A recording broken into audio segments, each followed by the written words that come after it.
Good afternoon, everyone, and welcome to the third of our weekly COVID panel discussions with key community leaders.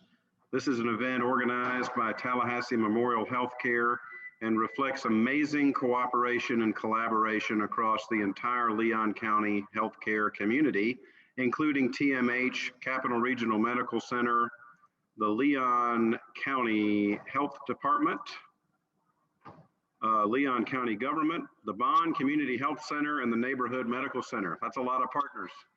There's more partners, the Village Square, which continues to be a champion of civil discourse in our community, is a key partner in this, and also very special thanks to Partners in Communications, which will have a sign language interpreter translating today and all of our webinars in the future. Finally, a special welcome to our radio audience on WFSU, which is broadcasting this Monday at 6:30. My name is Skip Foster. I'm the former publisher of the Tallahassee Democrat, currently a marketing consultant and your moderator for this series. Before we start, if you missed the first webinars, you can find recordings of them as well as a comprehensive FAQ document, which is continuously updated with information. All of that and much more is housed at tmh.org/coronavirus. Okay, so let's get started with our panel. And today we first have a question from Tom Flanagan, the legendary Tom Flanagan, our partner at WFSU. And this question is for Dr. Watson. Dr. Dean Watson is the Chief Integration Officer at TMH and Capital Health Plan. And the question is, if I already had COVID-19 and recovered, do I still need to receive a COVID vaccine? Yep, the answer to that is yes. And in accordance with the CDC, really due to all the health risks and the fact that this reinfection, that you can be reinfected with COVID-19, it is imperative that individuals do get vaccinated, regardless of whether you already had COVID or not. So a lot of studies indicate that the immunity from this virus may last for at least 90 days, if not up to 6 months. Those studies are still ongoing, but the reinfection risk is low, but it can happen. That's why vaccinating all involved is imperative.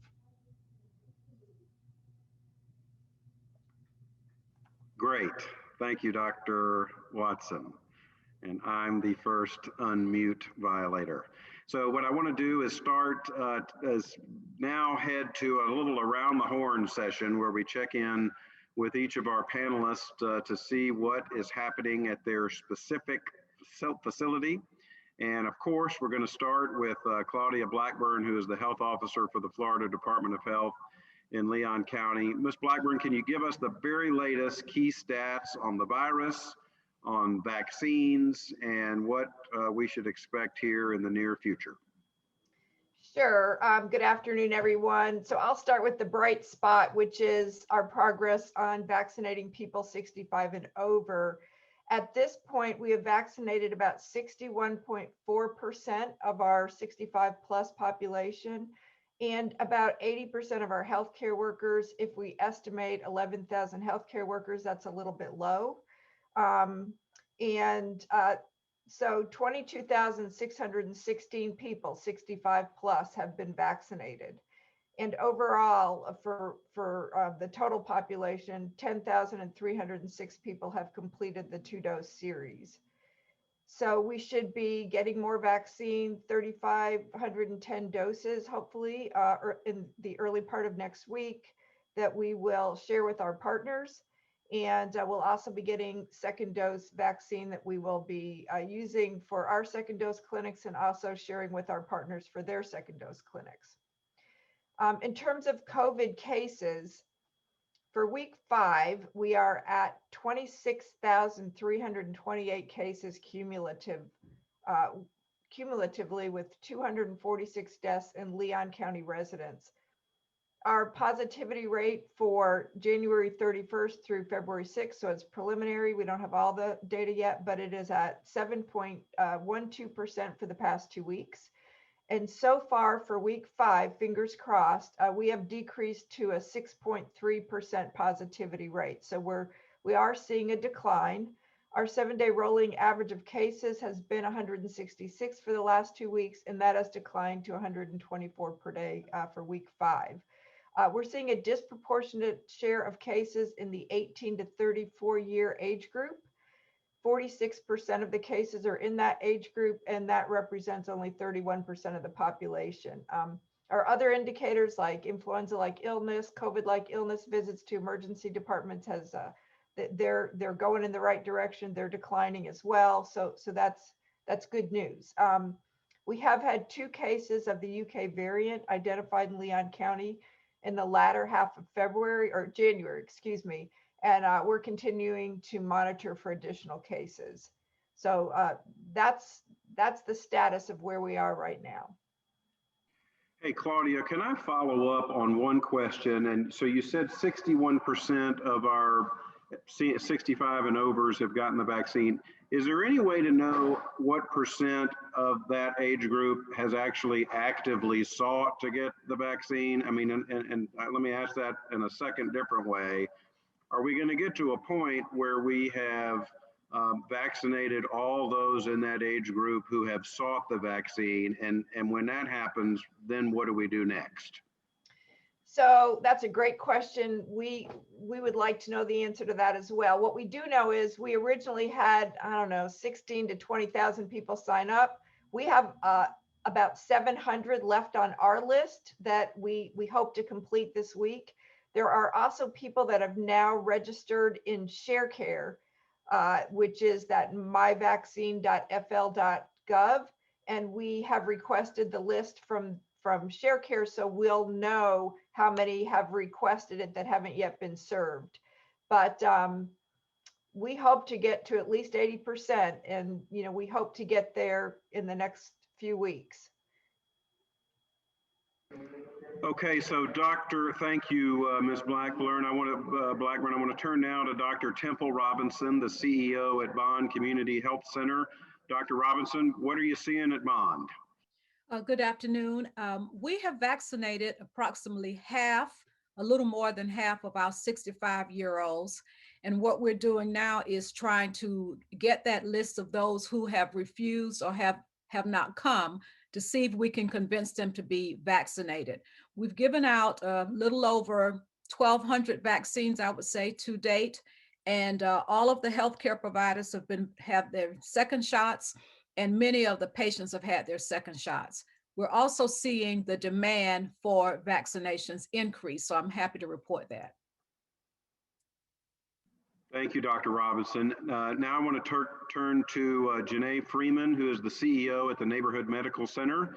Ms. Freeman, what's happening at your location? What are you seeing? Good afternoon. We're seeing a lot of the same as Dr. Robinson mentioned. We're definitely seeing an increased need for testing as well, in addition to providing the vaccines. We have started administering our second dose clinics as of yesterday, and we're doing vaccine clinics twice a week at our Orange Avenue location. So in addition to that, we are definitely seeing a lot of people coming to our center who are under the age of 65, pretty much begging for the vaccine. So we're definitely looking forward to what next steps will be in the state about those under 65. Okay, great. And now let's go to the hospitals, and Dr. Watson got to answer that question from Tom Flanagan. So we'll start with you, Dr. Blake, Chief Medical Officer at Capital Regional Medical Center. What's the latest when it comes to hospitalizations, ICU capacity, vaccine availability, and such? Good afternoon. Happy to report that our trend also matches what Claudia reported.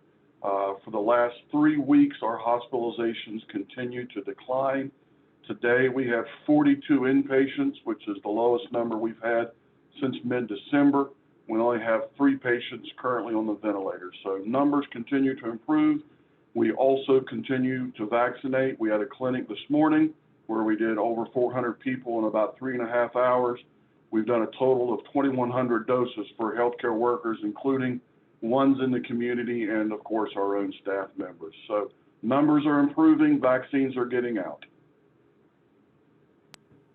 Okay, that's great news. And Dr. Watson, this hospitalization number is actually kind of plummeting a little bit.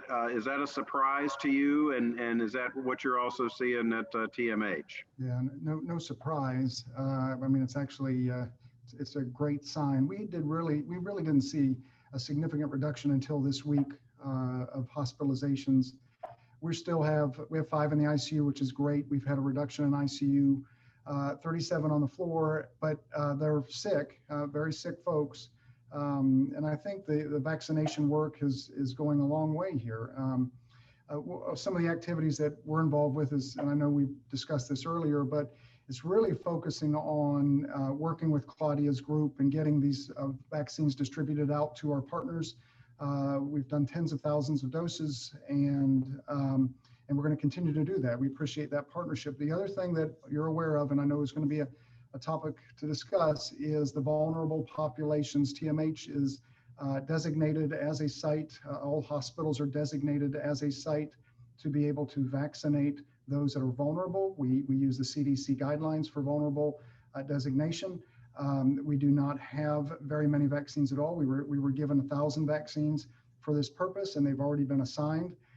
We have partnered with all of the providers in the community. They'll be receiving today a spreadsheet that will help them identify and list out their vulnerable patients so that we can prepare to work together to vaccinate these identified patients and create a system that is standardized and efficient. Now, what our hope is, to be honest, is back to Claudia's point, a great point, is we hope the next step is that once they see that we've hit 70–80% of 65 and over, that they will open it up for Leon County to partner with everybody in the community and allow them to vaccinate their vulnerable. And so that's what we're hoping is going to happen. We will be having conversations with state officials beginning of next week to have those conversations, but that's what we're hoping for.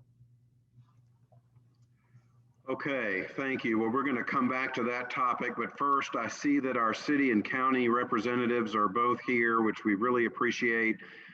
First, because, well, there's Mayor Dailey. He was off video there for a minute. Mr. Mayor, thank you so much for joining us. Do you have any updates from the city on what is happening with this pandemic? My role today is to listen and learn, just like everyone else. Keep up the great work, and whatever the city can do to support, we'll be more than happy to do so. Great. We're glad you're here. And Kevin Peters with Leon County Emergency Management. Kevin, anything to report from your end? Hey, thanks, Skip, for having us.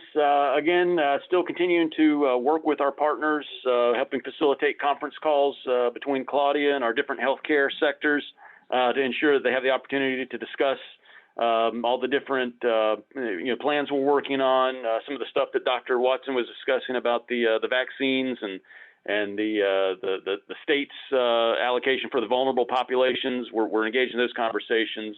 And apologies for arriving slightly late. I was on a state EOC conference call that was just wrapping up. So again, thanks for having us again this week. And it's about information sharing and coordination from emergency management.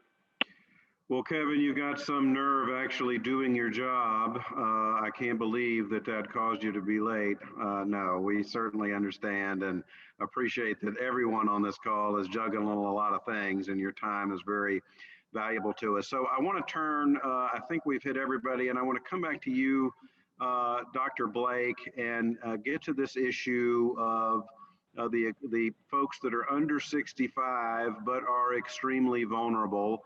How are you handling that at CRMC? What should folks do if their primary care doctor does not have access to vaccines? Do you have to be a patient? And I'm now asking you questions that are coming from our viewers. Do you have to be a patient of a physician group to be eligible?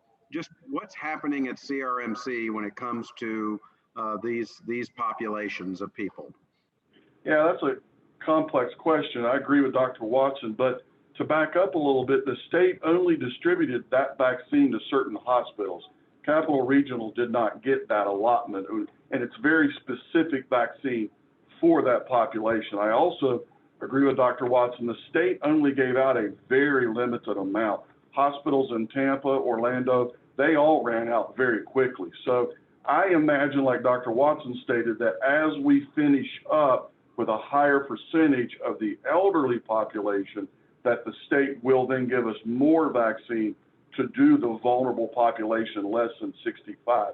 Those vulnerable patients are very, very likely to have primary care physicians because we're talking about patients on dialysis, transplant, getting chemo. It's unlikely that they're not going to have physician services. So at this point, it's more of a wait and see process, but it's very likely that hopefully we'll get more of that vaccine to more hospitals to then give to primary care physicians to target that population. I hope that answers your somewhat complex question. It does. Well, there's a lot of folks asking this question in a lot of different ways, so maybe I mistakenly tried to kind of cob together some different ones, but let me just kind of follow and say, you know, who ultimately, so you've got a super healthy 65-and-a-half-year-old, right, who has no, really is as healthy as can be. And then you've got a 64-year-old that might not be in renal failure or the, you know, kind of top 1%, but still has,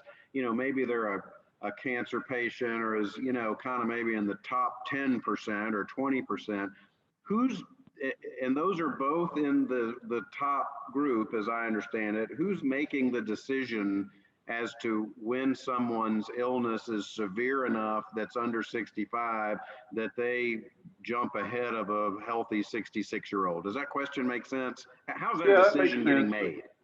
Yeah, there's two answers to that question. Number one, there's CDC guidance on these conditions as to what the definition of vulnerable really is. But you're asking a good question. There's always debate. To be honest, the decision is best made by the physician who has an intimate relationship with his or her patients to truly understand vulnerability. That's why we value so much physician-patient relationship. That's who should be making the final decision. Okay. Ms. Blackburn, I want to ask you about updates. So folks are asking about updates on registration for individuals that are in this vulnerable, high risk, but under 65 population. And the question here is, or the comment from the viewer is, it would be helpful if the myvaccine.florida.org website had a separate list for those individuals so you could better monitor their needs. What can you tell us about how that population fits into the vaccine registration process? Sure. My understanding of myvaccine.fl.gov is that it does ask some questions and it puts people into different categories based on the answers to those questions, so that when the priority group comes up for those folks, their list will be, that list will be activated. Does that make sense? Okay. It does. And I also wanted to ask you another question, Ms. Blackburn, and this is actually from the department administrator at the FSU College of Medicine. And the question is, if someone is registered for a vaccination and is on multiple waiting lists through providers, is there a way for that person to remove their name from the myvaccine.florida.org list, or are vaccinations automatically reported to DOH so that people's names are reviewed? How do you kind of get around duplication, I guess is what they're asking. That's a great question, and we've been asking that as well. I do not know that they're able to scrub that list at this time. I know that with our list, we're able to do that by looking at the Florida Shots registry, but I am not sure if they're doing that at this point, but that is certainly on their list. Okay. And then a question that just came in live is back to this vulnerable population. Do we know how many of those people so far have gotten the vaccine in Leon County, if any? Yeah, back to my original point is 1,000 were designated. Some of these people will cross over, right? Because some of the vulnerable do work as healthcare workers. it's hard to tell. When you, back to Trey's point or Dr. Blake's point, is that the CDC has specific guidelines, and diabetics fall into those guidelines, heart disease falls into that guideline, you know, and it goes on and on and on.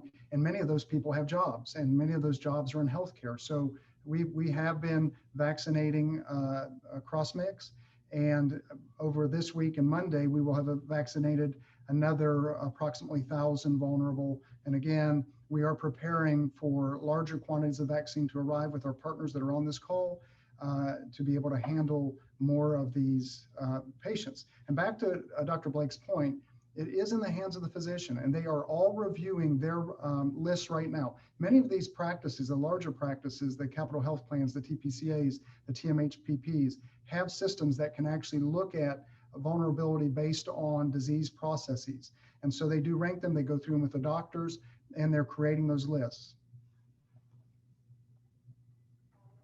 Okay, great. Dr. Robinson and Ms. Freeman, we're getting questions in about what exactly is being done to reach some of these over 65 folks that have not yet kind of gotten into the pipeline. I mean, does that end up being door to door? Do you work through churches? What are the steps you take to identify someone who hasn't gotten in the pipeline yet? I think it takes all of that, Skip. What we've really leaned on a lot is word of mouth, especially to the people that are coming to our vaccine clinics, asking them when they come to us, do you know of anyone else who is 65 and older who is in need of getting the vaccine? And that has worked wonders. So it is a process of going door to door. There's a lot of logistics that go into that, but that is definitely what's coming down the pipeline. Dr. Robinson? Yes, and as Dr. Watson said, our electronic health records can help us tease out who's been in, who hasn't been in, just as it will with the vulnerable population. But if I have the wife in getting a vaccine and she's over 65, then I'm going to ask her, hey, what about your husband? If I have the head of the church in, what about the other people in the church? So this is how we're trying to do this. Word of mouth, grassroots, and a lot of common sense. Common sense sounds good. Mr. Mayor, we have a question for you. You do not get to be a student and participant. The question is, given the infection rate among 18 to 34-year-olds and large gatherings recently in the news, this person says, for example, Bajas, is there an effort by city officials to form by Florida statewide city officials to form some sort of coalition when it comes to opposing the executive order prohibiting local public health mandates? That's taking you down a little bit of a political path, so let me restate it and just say, is there anything more you can do or are considering doing when it comes to this young population that still wants to get together and hang out? Well, I'll be brief because I don't want to take away from the topic of the day of the specific numbers and strategies here in Tallahassee. Yes, elected officials across the state of Florida on the county and the city level are trying to work hard with the governor's office to give us flexibility to address issues in our community. Yes, I think we all expect bar owners and nightclub owners and any other potential, massive spread event to work with us as community partners. And yes, I'm asking every college student to be smart as we're out and about, in society and follow the CDC guidelines. So yes, we are working and trying to convince the governor to allow us to make decisions. And I think I can speak for all mayors across the state and elected officials. It's important to us. Thank you, Mr. Mayor. So we have another kind of group of questions here as we start to get a little bit close to our half-hour time deadline, and that is about the second vaccine. And so there was some social media chatter in the last day or two about second vaccines not being available for folks on time. Somebody's asking, why is it suddenly okay to get the second Pfizer vaccine shot 4 weeks when it was always supposed to be 3? And so I want to get maybe Dr. Watson and Dr. Blake to respond to this issue of the timing of the second vaccine. And then I'm going to come to you, Ms. Blackburn, for an update on availability. Yeah, I'll speak to it first, and then Dr. Blake can speak to it. You know, just remember that in any vaccine study, you have to create limitations. And when Pfizer and Moderna and now Johnson & Johnson coming to market soon, all created a process to look at booster shots, second shot, one at 3 weeks Pfizer, one at 4 weeks Moderna. But that's because that's how the study was designed. Most of these, and not most of them, all vaccines have benefit of a booster if you give it any time at a guaranteed time after the first dose. It doesn't mean that it's not going to work. It just means that it was given at 3 weeks and 4 weeks because that was the study design. Now what's happening is, because of concerns about vaccines, and we haven't seen that locally, by the way, we've had great results locally and people are getting our second vaccines to us immediately. Now they're going to look at how beneficial or how the second shot will work beyond the 3 weeks, beyond the 4 weeks. Across the world, people are pushing the vaccines out to longer than what was in the study, and they're seeing great results. We know that when you introduce an antigen or introduce a vaccine that produces an antigen, we know that reaction is going to be good for months to come. Well, how do we know that? Because we've studied vaccines for years, and we know the benefit of those. Again, people just need to recognize that the experts in these fields, the virologists, the immunologists, know that these things do work months and months afterwards, and it's not comfortable because that's how they advertised them when they came out, and people want to follow the advertisement. But just hear us loud and clear. The benefit of one shot is really good.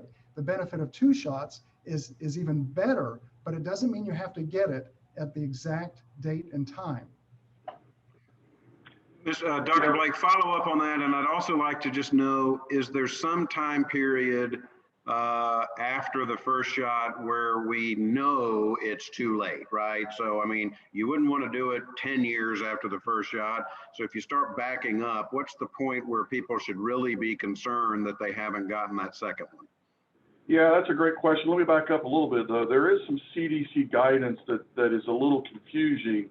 If you get the vaccine, Moderna, for example, 4 days earlier than you're supposed to, it still counts, but you're not allowed to schedule getting it early. So that can be a little confusing with people.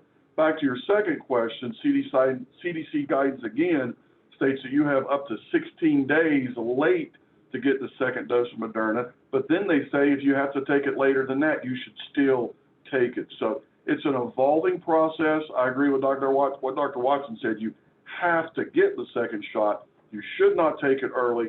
If you have to take it late, you still have to take it for it to be effective. Okay, great. Look, I would like to, at this point, to thank our viewers on WFSU Radio. We're going to be signing off from that broadcast, but we're going to continue on this webinar for a few more minutes at least, because the questions keep pouring in. Okay, see how I did a pause this time after that? They're going to love me over at WFSU for remembering to do that.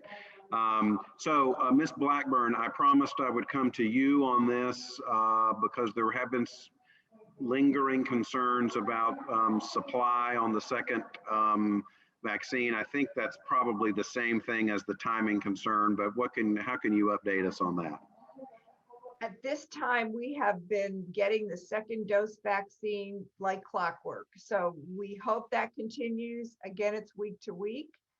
We get it, we distribute it just like we distributed the first dose vaccine. And then if TMH is distributing to partners, they're doing it just like the first dose vaccine. So far, so good. I do think that, all of us that are in this business are running into some logistical concerns related to scheduling clinics. Sometimes you may have a Moderna clinic and a Pfizer clinic that kind of clash. And so you might schedule a little bit off that, 21 or 28 day time period that we're all striving for, but it's still good. There is no vaccine that we have that we restart the series because somebody's late on a dose. You give it as soon as you can after the time that you should be giving it. So just to kind of summarize, 16 days, Dr. Blake, that's, a little over 2 weeks. And then you can go beyond that in the, I think, unlikely event that that happens. So we're really talking about 3 to almost 6 weeks is in the safe zone. And it sounds like what you would say, Ms. Blackburn, is there's just no evidence at all that someone is going to not have the second dose available not in that time frame. So is that a fair summary of what y'all are saying? Yes. Okay, great. So I'm going to come back to something because I'm doing a bad job as a moderator because we're not quite getting clarity on this. And I'm just going to read you verbatim what the viewer says because I think it's better. I don't want to mess it up by restating it. Thank you. But can you see if the panel will get more specific about how it works if your primary care doctor is not a part of one of the groups that has the vaccines? So maybe Dr. Watson, if you could address that specifically. Absolutely. And I would need to know who that doctor is because we've reached out to every provider in the community.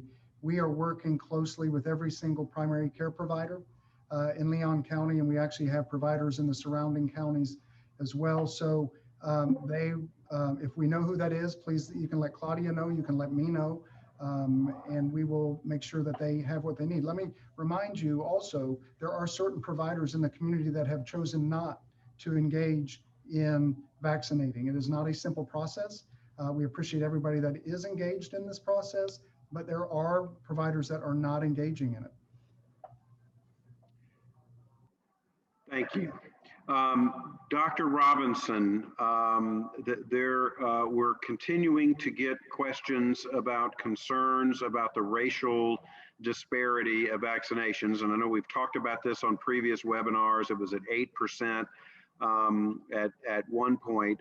This person is asking about in the data broken down by race that there's a lot of people in the categories other and unknown. Why is that, this person is asking, and how can we get that data to be cleaner? Well, I can't tell you why it is. People are just reluctant to put themselves in any category, and that's a personal choice. We have that problem in all of our reporting. You'll have a gentleman standing there in front of you, and we all think he's a gentleman, and he probably thinks he's a gentleman, but he may not select any sex or any sexual orientation. So that's people's personal preference. The other part is there's a lot of data gathering that has to come along with this, and we have a lot of people gathering the data. So if something is left unchecked or unidentified, you may end up with unknown or refuse to answer or so forth. So I can't answer that. I love clean data, and we're not getting this. But we do know that there's a wide disparity between the minorities that or have had the vaccine, but I can't answer the data part. Fair enough. You want to get in, Ms. Blackburn? Sure. Just one stat. We do know that 23.4% of our African American population 65 and over thus far in Leon County have been vaccinated. So that is that's much lower than what we're seeing overall for 65 plus, but it's a little bit more than it was last week. There's some questions about the UK variant that has been in the news, and there's others. How do we test for that here is the first question.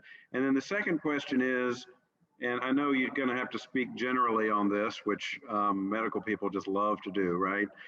But generally speaking, if I get the UK variant, how is my experience going to be different? Is there a way to kind of quantify how much more serious it is, how much more likely I am, for instance, to be hospitalized? What's the real difference here? Dr. Watson, you want to try that?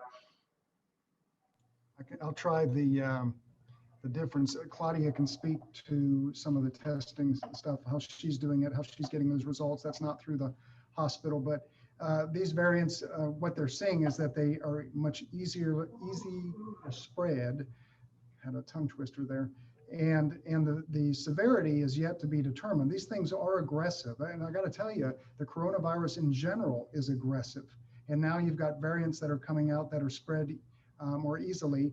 But again, and I had this conversation on a different call this morning, is that it doesn't change what we're doing. The vaccinations are key. These vaccines work against these variants. The testing works to determine these variants are present, because we're focused on specific portions, proteins on the virus that are not changed in these variants yet. And when they do change, we will change our testing. So I would just warn everybody, you can look at variants, but recognize, continue to do everything that we speak about: hand washing, social distancing, masking, get your vaccine. Nothing's going to change there. How we're going to drive this down is through doing everything we talk about every week. Remember, I said this last week, viruses mutate to survive. These variants are not unusual. This is what they do. There will be 10 more variants we're talking about over the next year. And finally, the vaccines that we have, the mRNA vaccines, are easily changed to focus on the differences in these viruses if need be, and they can be changed rapidly. So I hope that helps. It does, thank you. Dr. Robinson, I want to get to a viewer question about someone asking about mammogram screenings if you have had the vaccine. And I think they were told that the vaccine had caused swollen lymph nodes, so it's best to wait a month before getting the vaccine. Is that correct information? Well, I can definitely see the logic of that. What we're finding, and which is a good thing, is that on the site that you've gotten your shot, the lymph nodes under the arm, maybe on the neck or the upper part of across the collarbone there, they get enlarged. And that's a good thing, because the lymph nodes is where the cells that make the antibodies are housed. So those cells get turned on after you make the vaccine. And as they get turned on, the lymph nodes are swell. So it may last for maybe a week or so. It may take 3 or 4 weeks before those lymph nodes go down. So when a lady goes to get a mammogram, she reaches her arm, and all of us here who've had this, across the plate where the picture is being taken for the x-ray, and you can see the lymph nodes under the armpit. So what we don't want are a lot of workup and unnecessary biopsies and testing, but nor do we want women to go down the primrose path saying, oh, well, this is just from the vaccine and I don't need to get checked. So we're stressing, this is the importance of getting your mammogram every year. You know your body, self-breast exams, you know your body, but it's a good sign. We've seen this, and it will pass. Now, we've had a few people that have had lymph nodes in other areas, other than on the side where they've gotten the shot. And this is just the body's robust and sometimes over robust response to the vaccine, but that means you're really kicking out antibodies. So it's a good thing. And it does make sense probably to, if you can, to wait a month before you get your routine mammogram. That's terrific. Thank you, Dr. Robinson. Dr. Blake, it has been reported that people over 65 have been experiencing fewer side effects than younger people. Is that true, A? And B, if that's the case, why is that the case? Yeah, it's been reported. I don't know that it's been true or that it's been proven. I have to admit, in the people we have vaccinated, we see that trend that they're not having the number of side effects. The reason why, I can't really speculate. Maybe it's a decreased initial reaction to the shot, but I don't think we really know the answer. My second shot, I had a lot of side effects, so maybe you should ask Dr. Watson. He's a little older than me. Maybe he can explain. Ouch. And the webinar turns ugly. Yeah. But it was true. It was true. Yeah. So the immune response in the elderly, right, is going to be a little less. That is true. Yeah. Take it from an elderly. And that's a true statement. But it doesn't mean, to Trey's point, it doesn't mean that the immune response is not good. It just means that they'll have less severe reaction. Your body is still generating those immune cells. And if you look at the studies that were done in over 65, they had a good response despite having less severe, I wouldn't say less side effects, less severe side effects. They're still producing an immune response. Thanks, Trey. The Village Square civility bell just got rung on you there, Dr. Blake, so be careful. Hey, Kevin Peters, I want to ask, there's a question about plans. Are there any plans for mobile clinics for underserved, transportation challenged seniors in rural areas like Miccosukee and other places? Is that something that is talked about? And if I don't have transportation, what are my options? Yeah, so that would definitely be something that we would talk about as the supply and the ability to have more supply from the federal sources would definitely be something we would talk about with the partners. At this time, though, the suggestion and the plan we have in place for any Leon County senior who is transportation dependent or lacks transportation ability, they can contact Volunteer Leon. I know I mentioned them last week about, for individuals that want to help out. Volunteer Leon can also help match those that are currently seniors that have transportation needs. Contacting Volunteer Leon, they can help make matches to organizations, faith-based organizations that have offered to help with driving people to vaccine clinics. They can call local area code 850-606-1970. That's 1970. To talk to Volunteer Leon, and they can help make those matches right now currently.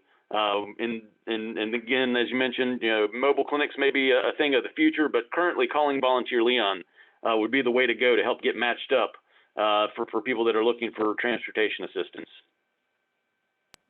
That's great. Thank you, Kevin. Thanks for your answer there. Hey, I know we're running over, but I just have to tell you the questions are pouring in, and I'm looking at the participant number and nobody's leaving. So we're going to go another just couple minutes here because people are hungry for answers. One question is, how soon after the second shot should antibodies show up? I guess another way to ask that is, how soon after the second shot am I actually, safe or considered vaccinated? I see Dr. Watson leaning forward. Would you like to take that? I'll take part of it. So remember, when you're vaccinated with any vaccine, your body goes to work. So when you are introducing an antigen or something to produce antibodies against, when you get that vaccine, you are starting to produce antibodies, whether they're IgG or IgM, and it's a different subject. With these vaccines, with the 2 mRNA vaccines, over those first 2 weeks, you can see an elevation of antibodies climbing, and then they start to plateau. So it's from the start of that vaccine, you will see antibodies produced. The booster then comes in at whatever time frame. It doesn't have to be at 3 weeks or 4 weeks, but that booster then comes in and re-elevates those antibodies, and then they slowly drop over time. What the studies show is that early, within the first 3 weeks after getting your vaccine, Pfizer had above 50%, Moderna had above 80% immunity, if you will, enough antibodies produced to be considered immune after the 3 week period of time, up to 4 weeks. And then what they saw was that after the booster, you saw them all elevate to 94 to 95% for a period of time. And what I would tell people is, what the studies will indicate is, at 14 days after your second dose, so people usually say, well, I'm on day 15, I'm feeling pretty good. That's where people feel pretty comfortable that you're in that 94 to 95% range. But just to be clear, you are producing antibodies once we inject. When you feel that sore arm, your body's reacting and developing antibodies against what we've introduced. Trey, you can add. Yeah, I agree. 14 days is what most of the literature states, but it is important to remind people at 14 days, though, you still have to take precautions, masking, social distancing, because you don't want to transmit something to someone else. You want to protect your neighbors and your family. But most of the literature states 14 days after the second dose, you've reached your immunity. Okay, that's terrific. I have to tell y'all that in addition to a lot of questions, the positive comments, the comments of appreciation for what y'all are doing are numerous. Folks really are grateful that you are taking the time to inform them and to be transparent about how we're attacking this. I want to, there's been a couple questions about the Johnson & Johnson vaccine and concerns with the lower efficacy rates. Is that something people should be worried about? I'm doing my Dr. Watson imitation here. Go ahead. Yeah, and Temple can jump in here and Trey can jump in here, but let me just remind everybody that flu vaccines, a good year is, 50 to 70% effectiveness. We get excited about this.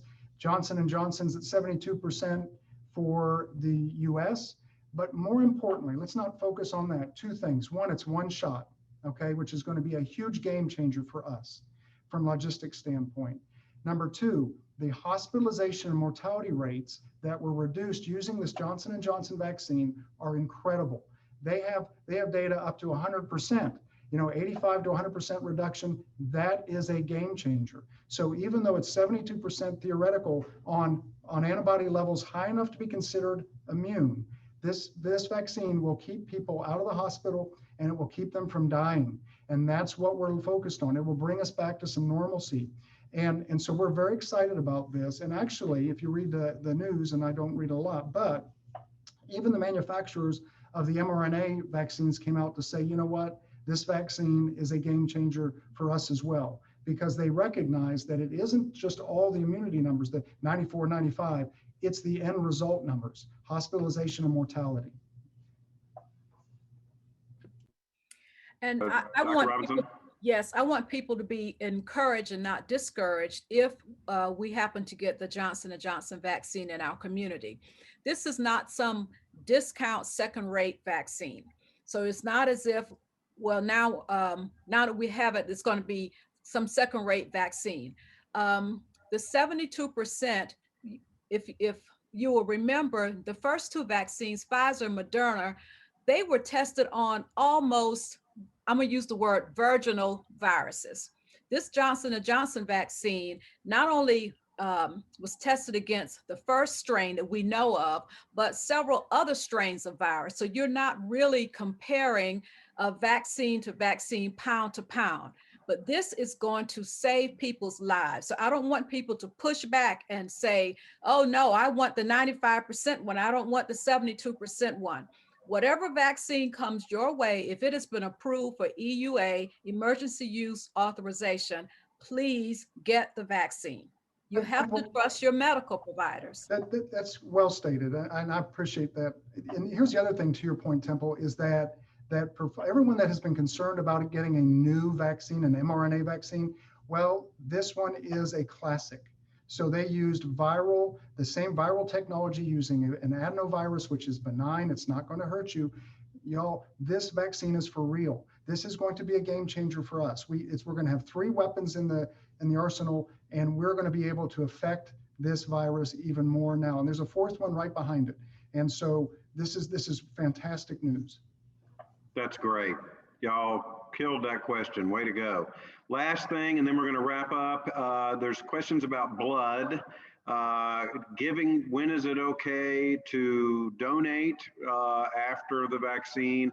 And then a couple folks, for some reason, are asking about, there was some talk about, I think if you were O positive, you were much less likely to get the virus. Is that all myth, or what's the latest on how blood type affects your vulnerability to and the severity of COVID? So first on giving blood, who wants to jump in on that? Anybody? I always wait for Trey to hit his unmute, and he doesn't do it. I don't think that's fair. So what I would tell you is that donating, it's even a more important point here, is if you've had COVID and you have antibodies for COVID, we're asking you to donate plasma. We're still using plasma, pooled antibodies to fight this disease in hospitalized patients. It's imperative. So if you've had it, please donate. All of the One Blood and others locally have rules about donations. So if you have been infected, they have those rules related to timing. I don't know those. Please contact them if you're interested in doing that. And then the blood types. I just want to remind everybody, we are so early in this disease process. Everyone, we have vaccine and just a rapid delivery of a vaccine, which is unheard of. These studies are yet to be done. People are looking at all the blood types and they're determining, well, why was this population more affected than another? So those studies are all early. There are a few out there, but I'm not ready to define yes or no until we've had a year to look at all of the outcomes.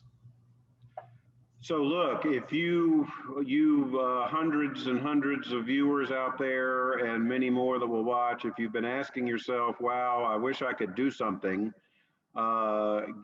If you have antibodies, you can give blood, and that could save someone's life in ways even beyond the normal benefits of giving blood. Is that a fair statement, Dr. Watson? And I think it's a great statement. And I will remind you again, if you're interested, and Temple did a great job explaining this last time, if you're interested in getting involved in research, and I don't mean research like Frankenstein research, I mean research like helping a population research where it's safe, effective. These medicines have worked in the past, nothing new, nothing that's going to hurt you. But we are looking at how to reduce clot formation, or we're looking at how to save lives. And so research at tmh.org. If you've had COVID and you want to get involved, or if you recently had COVID, I should say in the last 10 days, research at tmh.org. That is helpful. Look, this has been terrific. To our viewers, thank you so much for bringing so many amazing questions to the table. Thank you for your concern, and not every question is an I question. There's a lot of folks that are asking questions because they're concerned about their family, their neighbors, just the general population. Mr. Mayor, thank you for being here. Your presence means a lot, and it lets folks know that how engaged you are, and same with the county. Kevin, thank you for being here. We'll be back next Friday, and we're going to keep doing this as long as there's demand, and clearly that is still the case based on the number of questions. So to the panel, thank you so much for your time. I hope everybody stays healthy and safe, has a good weekend, and we'll talk to you this time next week. Thanks.